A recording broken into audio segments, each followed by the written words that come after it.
Welcome to JH. Today, we are exploring how to modify your Steam login name or determining if such a change is even feasible. We will go through this procedure carefully to ensure you fully grasp Steam's specific regulations regarding account names. To begin, launch the Steam client on your computer. As you likely know, this platform is your central hub for playing games, browsing the store, and chatting with your community. Simply find the Steam shortcut on your desktop and double-click it to get started.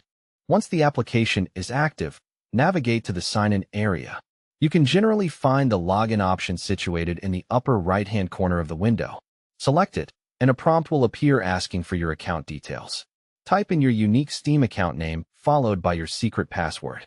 Accuracy is vital here, not just for gaining entry, but for keeping your profile secure.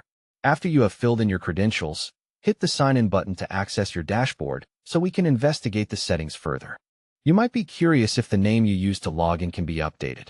Since Steam offers many features, let's look for the answer within the official documentation. We need to head over to the support area, which contains all the platform's rules and help guides.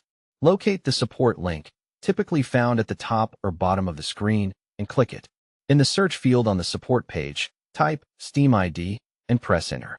This section provides detailed explanations regarding account identification and naming conventions. Click on the relevant links that discuss account names and modifications to see the official stance. While reviewing these support documents, you will discover that changing your actual login username is not permitted. Steam maintains that these specific names are permanent once created. However, keep in mind that your public-facing profile name is fully customizable and can be edited whenever you like. Understanding this distinction helps avoid frustration later on. Steam requires the original login name to remain the same for security purposes and account tracking. Thank you for following along with this guide. If you have any more questions, feel free to ask. Enjoy your gaming.